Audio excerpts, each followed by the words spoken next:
panel of the Conservation Trust Funds with the sponsorship of the GEF.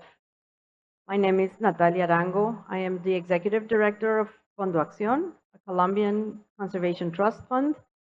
And I'm very pleased to have with me 4 people who are key in the activities of conservation trust funds in Africa, Latin America, and Asia. And what we're going to do today is to share what we consider are innovations in the financial tools that we use and that set us apart from other institutions, because in our hearts we have financial sustainability for conservation. And although we have very many examples, we're going to focus on what we consider are probably the most innovative, the newest, or what excites us the most.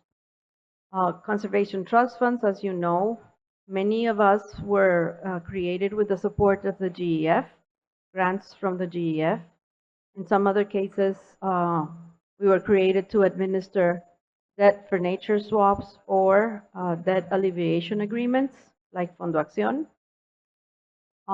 Many of us have endowment funds which provide us for long-term sustainability for our operation and the possibility of continually grant resources for civil society and government organizations in our countries. So,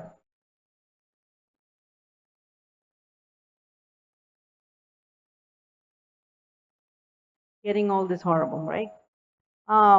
So with me in the panel, I have Maria Jose Gonzalez, the Executive Director of MAR Fund. She will describe a little bit more what MAR Fund does and where it's located. Katy de la Garza, Executive Director of Costa Rica Forever. Inge Dorji, Investment and Finance Manager at the Bhutan Trust Fund. And Sean Nazzarelli, Director of Innovative Financing at Biofund. So with these words, I would ask the panelists, if you want to stay there, it's okay. But if not, you can move down. It's whatever you prefer. You can stay. Yeah. So Sean, we're going to start with Sean. He's going to describe exciting tools that they're using and starting to use in financing biodiversity conservation. Thank you very much, Natalia. I might stand up just to.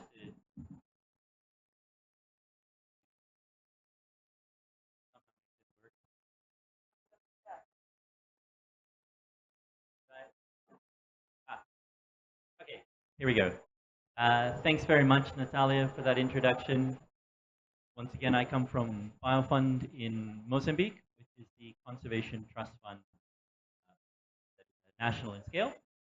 And we're going to talk today a little bit about some financial innovation. First, just a very brief introduction to the context of Mozambique. For those who are not aware, Mozambique is in the southeast corner of the African continent. It's about 800,000 square kilometers and 34 million people. It's one of the 10 poorest countries on the planet, with a high dependence on natural resources, with people directly dependent on agriculture, fisheries for most of their daily existence. Also a highly vulnerable country to climate change, with 2007 coast. At the same time, it's also a rich country. It's rich in biodiversity. We have all the African megafauna that people around the world learn about: giraffes, lions, elephants, dugongs, manta rays, whale sharks. Have a part of what is known as Lake Malawi, or Lake Nyasa, as we call it, which is the biodiverse freshwater lake on the planet. We also have some rich political will in terms of 27% of the land area already in protected areas. And we are trying to now increase our marine side dramatically. 0.5% a few years ago. This year we created a new protected area that nearly doubled that, and we're looking to get up to 12% in the next couple of years. So Biofund is an independent Mozambican trust fund like the rest of us. It has been operating since 2011, and we function exclusively in Mozambique. So I want to talk to you a little bit about the financial mechanism that we've chosen to present today, which is about biodiversity offset. To introduce the subject, biodiversity offset is, in simple terms, it's just a mechanism where companies take full responsibility for their environmental impact. And it is about having a conservation outcome. So it's not about a payment, but yes, about an outcome. If you destroy a forest, you must replant a forest. And it has to be the same kind of forest and same condition and so on. But that's the general idea. This is now global best practice. It's been enshrined in the IFC performance standards since 2012, part of the World Bank standards as well, but is often not closely followed. The reason this is really important for Mozambique, as you can see on the left-hand side here, this is a map of Mozambique with all the mining concessions in blue and pink and oil concessions in gray along the edges. So there's a huge pressure for natural resources and natural resource exploration. So if we want to have development, we need to make sure that that does not come at the cost of our ecosystem. So what has been happening?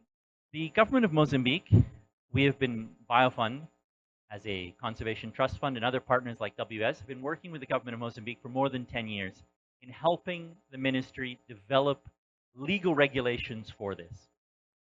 This now means that today, having found really strong champions in the Ministry of the Environment, Mozambique has some of the best legislation on the planet. Every environmental impact assessment that for large companies and mega investments now has to have a full accounting of their residual impact and a biodiversity offset management plan in order to make sure that this is going into where is highest necessity for the country. They are supposed to preferentially restore degraded areas inside our protected area network. So they've now got an aggregated system. The ministry is fully on board with this, and they have been really strong partners since the very beginning. The first companies are now finally submitting their proposals. Here we're really talking about the importance of having national legislation. It can be in principles, it can be in voluntary declarations, but unless we make things permanent and compulsory, the companies will not do them. And the example I'll use is, we've been talking about this for 10 years. We have companies with IFC commitments for more than 15 years. Not one has ever done an offset. Now it's legal obligation. Now they're beginning to submit them. This should, we expect, create significant increased flows for biodiversity. Globally, biodiversity offsets provide more money for conservation than all the multilaterals and bilaterals combined. So a huge amount of resources for finance. And this should result in concrete projects to improve conservation outcomes in the country. They can't just avoid destruction, they must actively restore degraded areas. And finally, this results-based output and results-based focus should hopefully improve the quality of other conservation projects in the country, as well as we create metrics and impact-focused results frameworks to get to conservation outcomes. So thanks very much. I think this is a new innovation for Mozambique, and it's somewhere where really the country can help teach the rest of the world. Thanks. Thank you, Sean.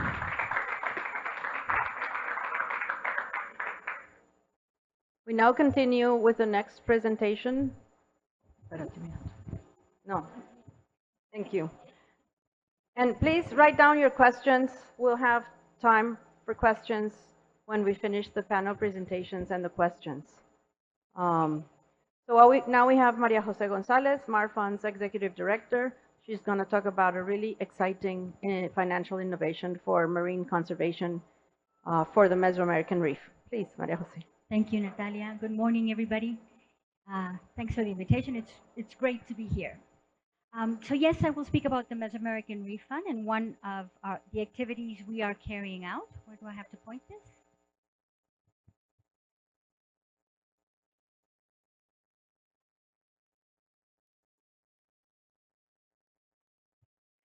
So just to set the context and where we work, it's the Mesoamerican Reef region. And you can see in the red polygon, this is the Mesoamerican Reef, shared by 4 countries from north to south. That is Mexico, Belize, Guatemala, and Honduras. Over 1,000 kilometers of coastline. This holds the largest reef in the Atlantic Ocean. It is biologically and culturally diverse, very important. It supports nearly 3 million people, and it is also very important economically. It generates $4.5 billion based on coral-based tourism, coral-based fisheries, and shoreline protection. And the Mesoamerican Reef Fund, where I work, is a regional fund, and it has the mission to seek, secure, and facilitate funding, but also generate partnerships and provide capacity building, all for the conservation, restoration, and sustainable use of the coastal and marine resources in this region. We have been established as a private financial mechanism, and it is designed to raise and distribute funding at a regional scale with a regional vision, not just an addition of countries, but that regional vision and scope. We bring complementary funds to the region. We do not substitute any source of funding. We are in addition to the national funds, and we operate through endowment, project, and sinking funds. And several of our problems respond directly to some of the main threats in the region. MARFAD is established as a nonprofit in the United States as a 501c3, and we have a small branch office in Guatemala, but our team operates throughout the region. And the innovation I'd like to share with you today is the Mesoamerican Reef Insurance Program. The objective of this program is to implement cost-effective insurance to cover hurricane risk in the Mar region, to increase or enhance the resilience of the coral reefs, of course, but very importantly, of the reef-dependent communities that live in the region and that depend on those resources for their livelihoods, for their food security, and for protection from coastal hazards. Now, this mechanism is based on 4 pillars, and these 4 pillars are equally important, and they operate in an integrated manner. We need all 4 of them for this to work. The first pillar is the insurance instrument itself, is the insurance policy. The second one is the payout system. So you have to have a mechanism to receive a payout if there is a hurricane, and then to channel those funds very effectively and quickly to the areas that need to respond and have emergency, activities underwater. In the case of MARFund, we utilize a pre-existing emergency fund. That's, let's say, the financial mechanism, right? The financial part of it. But maybe the foundation is the third pillar, the government involvement and support, as well as other stakeholders. This is very important. Since the beginning of developing the mechanism, the 4 governments were involved, all stakeholders, NGOs, academia, MPA, co-managers and managers were involved in this process to learn about the insurance, what it means, how it could operate, and how they can be involved. And the government leads the governance response platforms to, let's say, in each country, how it's going to operate. And last of all are the reef response capacities. These are the brigades, the first responders, the ones that get under the, into the water to actually carry out the necessary measures. So how does this operate? And I'm sorry, this is a very busy slide, but bear with me, we'll go step by step. So you can see here in the left top upper corner, that's again a map of the region. When we started this program in 2021, we had the first insurance policy for 4 sites. And when I say sites, I'm talking about full protected areas. Those are the ones covered under the insurance. So we had first 2 sites in southern Mexico and 2 sites in Belize. Currently, for this year's policy, we are covering 11 sites, 11 protected areas in the region. And the model that we work with is a concentric circle model developed by our partners, Willis Towers Watson. We have been very privileged to work with them. They design insurance instruments. They're experts in risk modeling. And this concentric circle operates in the following way. The center, the green area, encompasses the full protected area. And then there are 3 concentric circles of 25 kilometers of radius outwards. On the table to the right, this is how, let's say, the payouts would work, right? In this parametric insurance, the parameter that can trigger a payout is wind speed. So in the first column, you have the minimum wind speed that then defines the hurricane category. And then you have zone A, B, C, or D corresponding to the colors in the concentric circles. D, far to the right, is the full site, the full protected area. And those levels refer to the level of payout depending on the trajectory of the hurricane, where it crosses, and the intensity. You know, what is the wind speed at the moment it crosses. So the insurance was triggered in 2022 with Hurricane Lisa when it crossed right over Ternef Atoll Marine Reserve in Belize. All the covered sites have a coral reef post-storm response plan. This is needed. Every site has to have it. So in case there is a hurricane, everybody knows what they need to do, who they need to contact, in what order, at what time to get things flowing, and you begin to do the emergency response. So when the hurricane struck, you can see the next picture, again with concentric circles at the bottom. The hurricane trajectory went exactly across the protected area. So even if it was a Category 1 hurricane, because it went across the area with coral, it triggered a payout. In this year, we had 2 insurance companies providing the cover. And the companies took between 12 and 13 days to make the payment into the Marfund Emergency Fund. And 48 hours after it was in our account, it was already at the account of the co-manager of Ternef, ready to then begin preparing, not preparing, but purchasing. They were already ready to go into the water, but then, purchasing the cement they needed, the different elements they needed, getting the boats and fuel, everything ready to go into the water. And the first activity is an assessment of the damage. You can see here in this map, all those dots, the red dots, are areas where they went underwater to assess the damage and begin the recovery. And that emergency recovery involves taking out, trash, debris that is there from the hurricane. That is very important, because if you do not clean it out, it continues hitting the coral reef and causing more damage.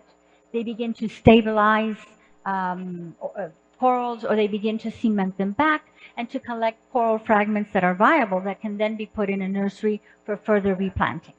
So this is like the whole cycle in a very brief way to present it of the insurance, and happy to respond to questions later on. Thank you.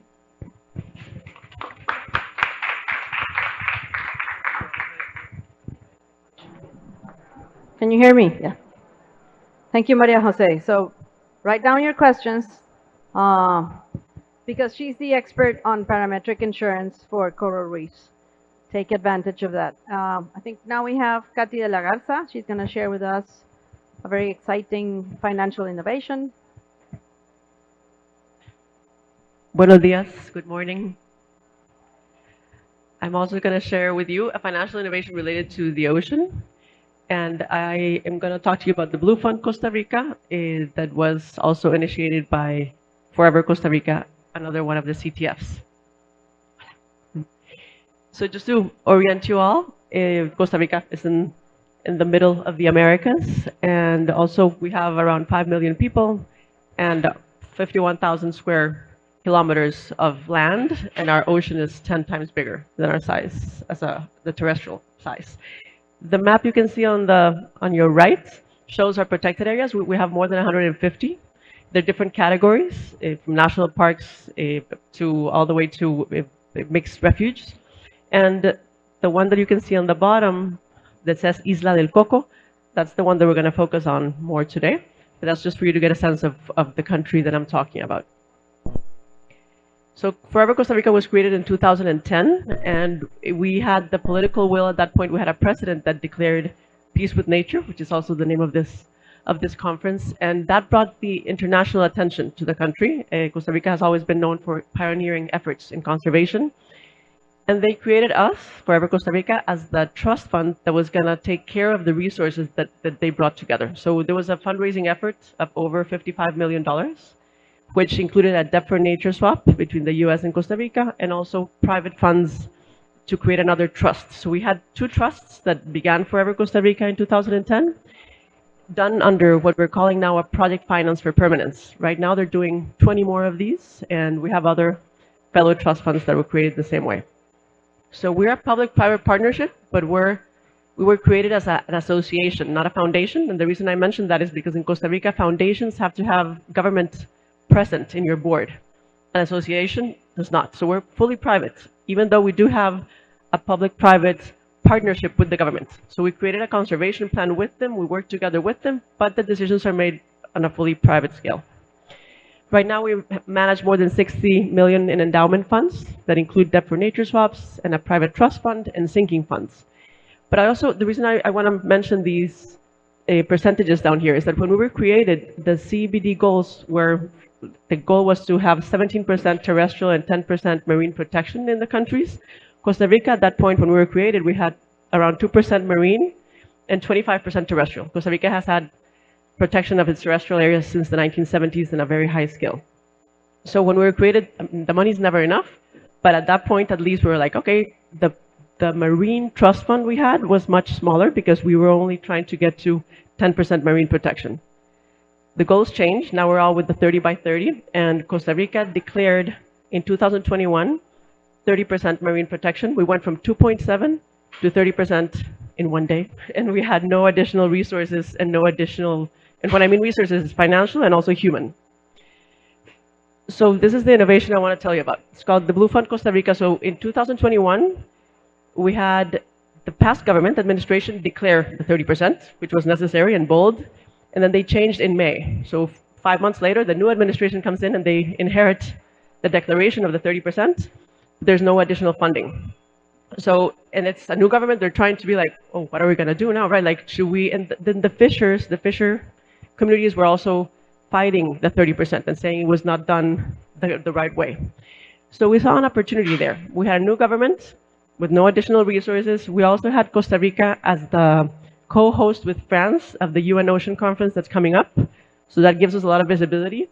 And we were at COP15, we're also part of the High Ambition Coalition. So that gave us like a lot of international visibility of like, okay, Costa Rica, what are you gonna do about your marine protection? So Forever Costa Rica, we had left $3.5 million saved for an opportunity like this, that we said, how do we support the country in meeting its conventional biological diversity goals? And we said, we have 3.5, come join us. Let's do a fund of 10 million. And we had the Bezos Earth Fund, the Gordon and Betty Moore Foundation, the WIS Foundation, and Rewild join us. So we fundraised $10 million in what we call the Blue Fund Costa Rica. That is 80% for actions related to effective management, and we have 20% for blue economy. It's a sinking fund. The idea is that every year we disburse $1.5 million, and that by 2030, we're done with the fund, and hopefully more funding will come in. There's ideas of keeping it going. But the only reason that we disburse is if government commitments are met. So it's not that just like, oh, here you have $1.5 million. It's like the government has to do something for this to be dispersed. So this is my last slide. So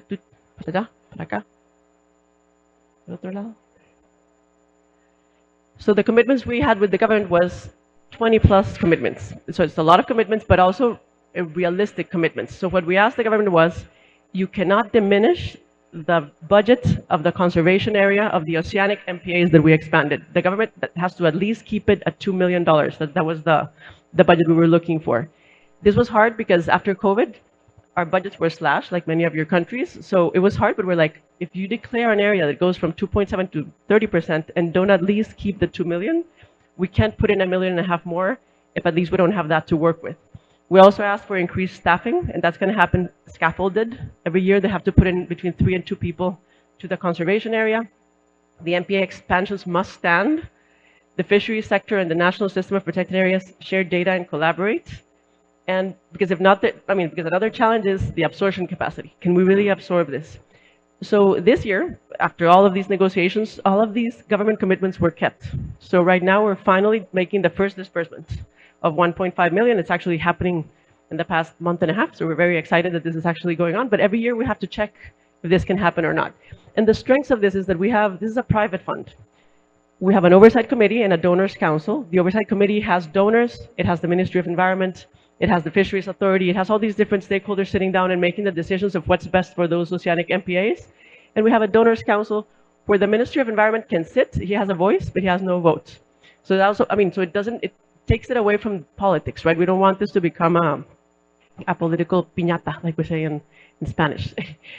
So right now, the work plan is active, the call for proposals has launched, and 60% of the first 1.5 million is going for control and surveillance. So yeah, thank you so much.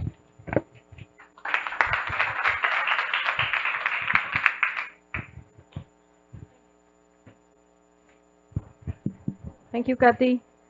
And now we have Singje from the Bhutan.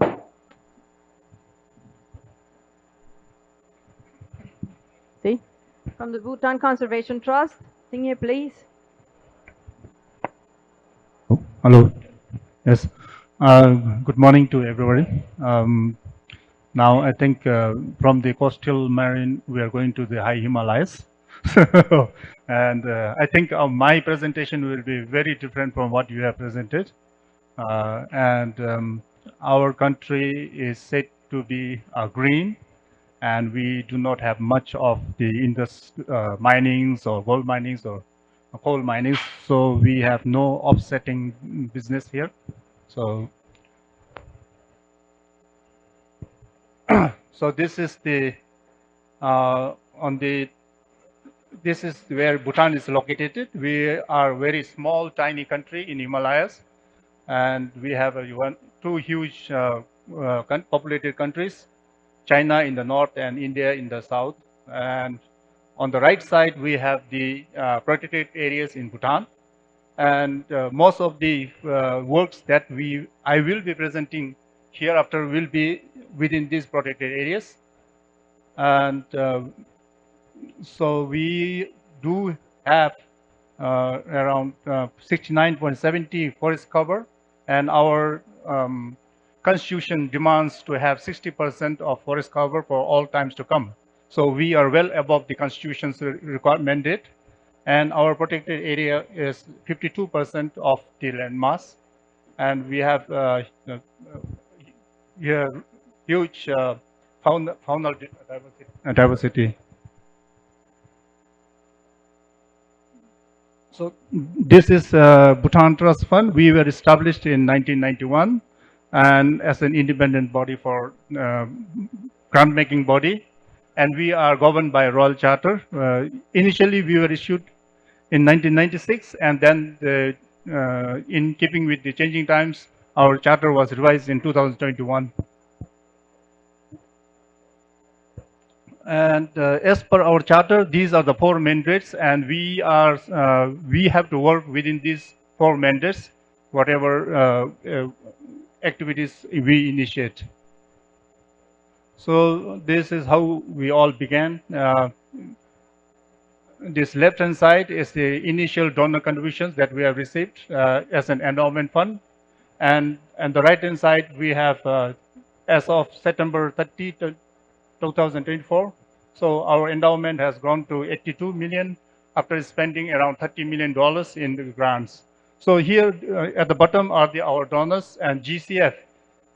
Jeff has been the highest donor with the $10 million initially.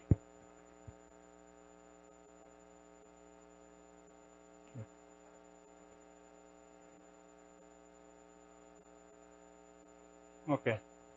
So these on the left-hand side, I am trying to show the innovative financing and the achievements on the right-hand side. So first, our innovative financing mechanism is endowment fund. We consider as an innovative because this gives us financial stability for the long time. And then we also have to maintain our principal amount, and then we have the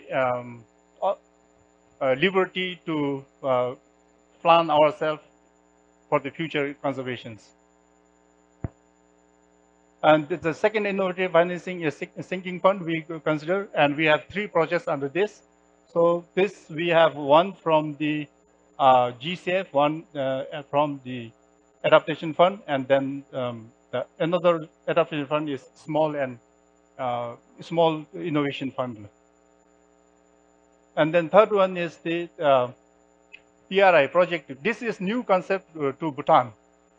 Project-related investment, so it is a mission-based investment, and its primary goal is to advance social impact, and then we can recoup our own finance for the sustainability of the trust fund.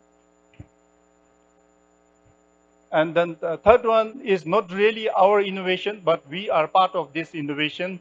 This is project for Bhutan for Life, which is project for permanent finance. So we are part of it, and we are contributing annually. At that point of time, as per the exchange rate, we were contributing 0.5 million per year for 14 years. So this, if I want to narrate a little bit on the project for permanence, I think it is called multi-party single closing, which is Wall Street terminology. So what we do here is you have to have the conservation plan in place, and then all the parties has to come to the agreement where in future you don't have to worry about the commitments. So this one is the last one, crop insurance type scheme that we have. This one is tried once through the JEF financing, but we had to give away because of the change of government plans. So they wanted to do it on the national level, not on. This one was introduced on the sub. What do you say that sub geo? We call it block. We have village of block of village. So this was introduced, and it was there for about 5-6 years. Then we had to withdraw this. So in order to have successful BTF to be successful, we look for the partnerships for maintaining this high area of protected areas. So we are always working on the protected areas, and being a carbon negative, I think to maintain that fundraising is a big issue for us, because you don't have issues or so that's why I think we have difficulty in raising fund, but nevertheless we are also targeted to raise $200 million in next 15 years. So that's it. Thank you, Singye. I would like to call all the panelists back up front. I have a couple of questions for you, but then I would like to give the floor to the audience and have them ask the questions. So, and in your case, Inge, I'm probably going to concentrate on the program-related investment, because you showed us several tools. So if you want to focus on that. And I would like to start by asking if you can pinpoint at the biggest challenge that you had, being it reputational, resistance from the community, difficulty in negotiating with donors. What is the biggest challenge you faced when setting up the innovation that you have shared with us? Want to start? Okay. I think the biggest challenge that needed to be overcome is the time necessary to set up a new mechanism. things that require new legislation and new ways of doing things take time. And one of the big challenges was finding adequate financing to have the program continue over many, many years. It's actually one of the big advantages of having BioFund involved as a long-term permanent institution is that we can have a program that's 10 years long and we can find additional resources to keep it going. That's a huge issue. I think many people think that they can set up a quick mechanism a new mechanism in a few years.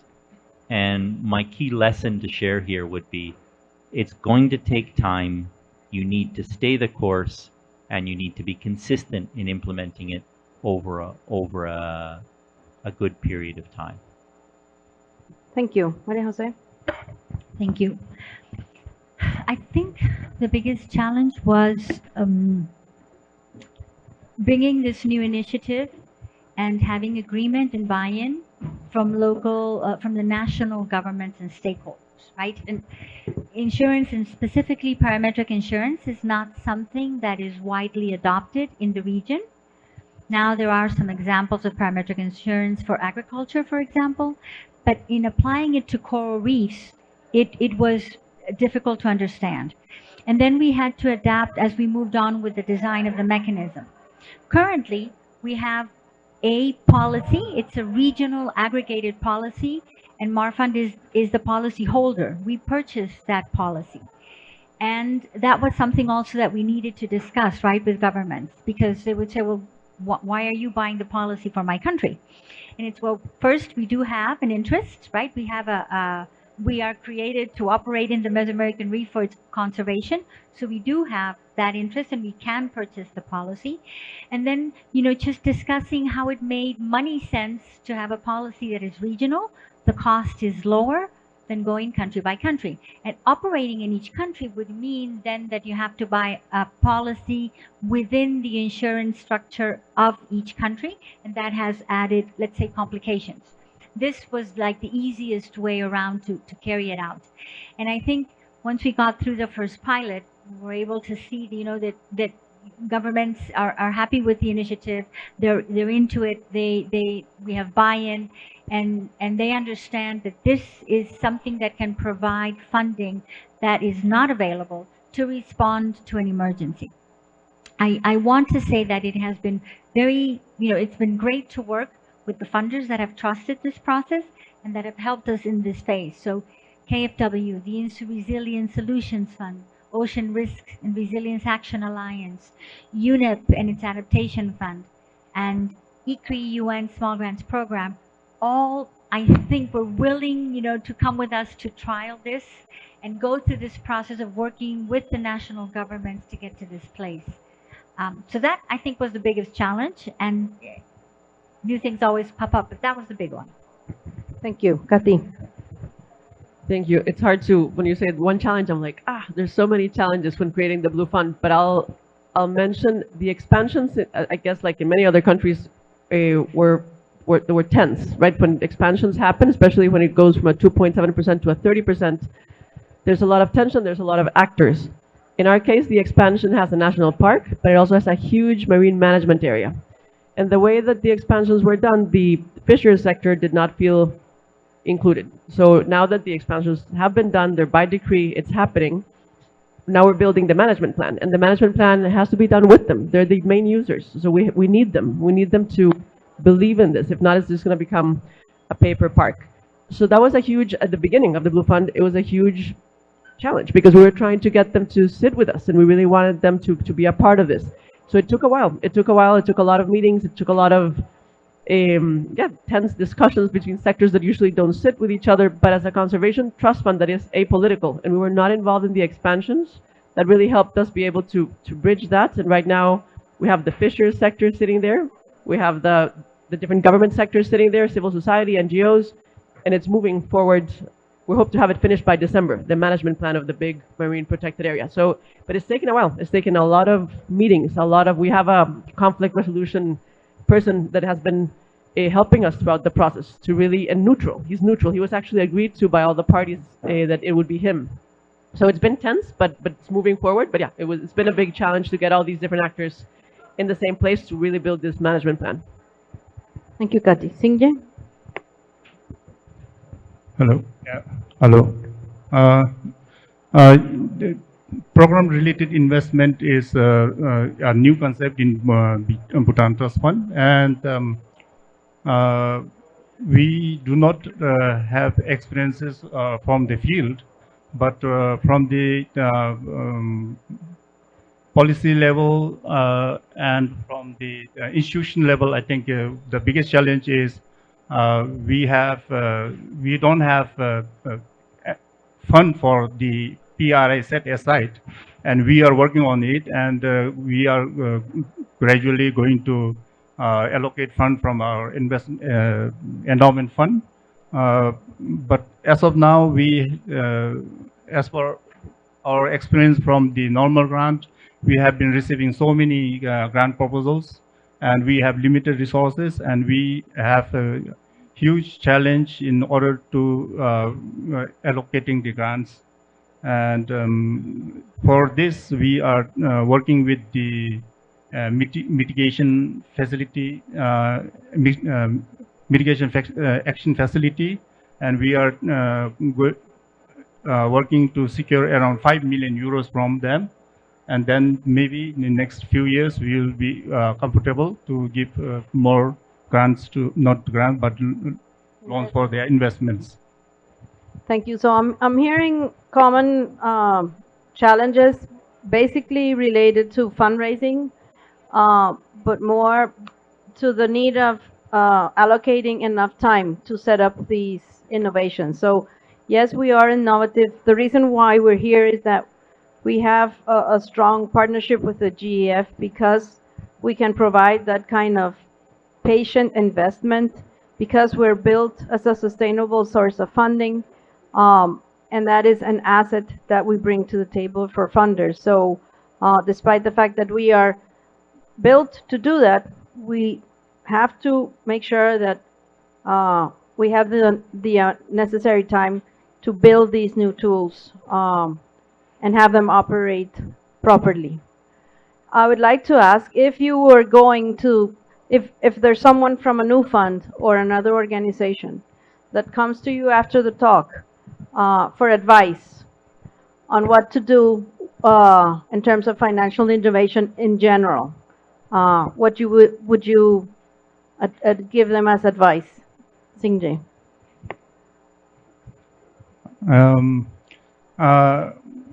I think having the buy-in from your authorities or your political governance, I think that becomes that is one thing, and the second thing is having thorough stakeholder consultations, having all the stakeholders included.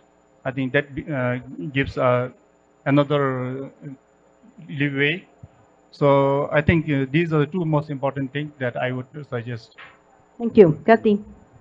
Yep, I agree with you with what you just said. Also, I think as conservation trust funds, one of the things that helped us with the financial innovation was that the donors really like the donors that joined us. They like that we can invest.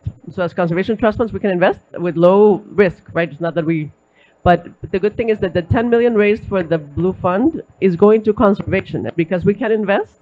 All the operational cost is paid through all the los intereses, the returns, exactly. So that was also really attractive. And you have to find ways when you do these financial innovations to, some donors really want to see that, right? Like, what are you bringing in? So in our case, it was like we put in 3.5. So they like the matching, right? There's all of these. So there has to be something also there that makes it catchy. It also was nice to bring many donors together to show that with the 30 by 30. So it was a mix of different things, but financial innovation definitely, it is good to show that your money is in a place that is, that it's the best, the best way to allocate that amount of money. Thank you. Thank you. I agree with what has been said, but I would also add that the innovation can point out clearly to solving a problem, right? If there is a threat or a problem, how are you actually attending it through that innovation by involving all the stakeholders in government, by seeing how you can add, monies from different sources. But to have that clear target, I think, is also important. Thank you. Sean? I'm going to be a bit contrary because I am. If a new fund comes to us and asks what we should do about financial intervention, then I think I will say to them, a crocodile who masters the hunt will never go hungry. By which I mean, before you start doing all sorts of new things, do the basics right. Be good at what you do, which as a fund means manage funds well, get them out to your beneficiaries, account for what you're doing, and only once you're good at that should you start thinking about innovation. I see many funds, new funds, trying to do a variety of innovative mechanisms because their donors want them to. And they haven't yet got the basics right. Most financing is still for all of us. Most of our financing is still coming from traditional sources of donors. It's coming from our endowments, and it's coming from big institutional donors like Jeff, the World Bank, and others. Get that first. Then, when you already have a basis, you can do innovation because you can then use that strong basis to do new things. Right? Costa Rica, pa sempre, Bhutan, Marfund, they've been around for a long time and they've developed that trust with all the stakeholders, and you can start making new things happen once you have that trust established. Thank you, Sean. And I just want to add a little thing from my own, and that is that trust funds have to have their future secure. So start with a long-term financing tool.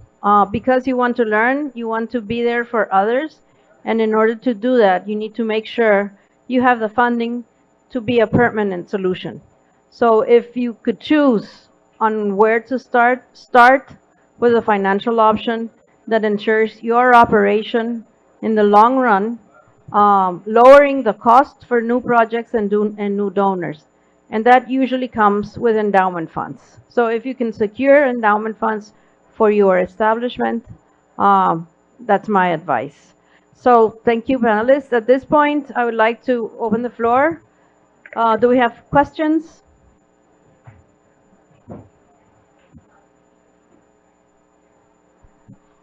Good morning. So it was a really insightful session, and my question is very much associated with the presentation made on Forever Costa Rica Association. I see that through the presentation, we did learn about $6 million investment as endowment fund for debt for nature swaps and private trust funds. And fact that I work in the Ministry of Finance in Bhutan, my question is that we do have an appetite for debt servicing instruments like debt for nature swaps. I have three questions alongside debt for nature swap instrument. Number one, what are some of the prerequisites and how the financial mechanism work under the debt for nature swap? Second, the opportunities gained from such kind of instrument. And third, challenges. Thank you. Well, we can talk after this a little bit more in depth, but in general, the debt for nature swap that Costa Rica has two. It has one that was done in 2007 and one in 2010. One is for terrestrial conservation areas, and one is for private lands. So they're very specific. They're under the Tropical Forest Conservation Act, and the debt that applies for this, we don't have any more of that debt. Costa Rica has a lot of debt, but not for that. So not all countries have the debt that actually fits under these schemes. So that's something you have to find out with the U.S. government. In our case, it was the U.S. There's other debt for nature swaps with other governments. So, but at that point, we did have the requisite, and we had, so these two are, one is for 26 million, and the other one is for 27 million. These instruments were one of there's only 8 in the world that were done long-term. Some of these debt for nature swaps they're sinking funds. They give you $10 million, but then you finish in 10 years. Ours is 95 years. So, but we've been investing it. So the idea is that it's here forever. And our name, Forever Costa Rica, which is a very ambitious name, is because it keeps the ideas that we're here to stay. The instruments are very useful in the sense that, but they're also very strict, right? They have rules. They have all these rules of what you can invest them in, right? So it's not, you can't innovate with them too much. You can a little bit, but the good thing is that these are like our permanent mechanisms that are always there, funding that is always there, and we innovate with these other sinking funds that come in and out to support these programs that are always there. So it is challenging because we have an oversight committee. So we have two oversight committees. Each Step for Nature Swap has their committees. They're like a board. So we're the administrators, and they are the ones that make the decisions, and they change, right? The people change. So there's a lot of we have to be training them and telling them what's going on. So there's many challenges with the governance of it, but it's also beautiful to have a governance with NGOs, governments, and everybody sitting there. But I would love to talk to you more about, happily to share with you more about these instruments after, or yeah, just to have a coffee out there and we can talk more. Thank you. Thank you, Kathy. I think we have time for one question. Thank you so much for the great presentations. Mine is to Sean, because I have a better understanding of biofund.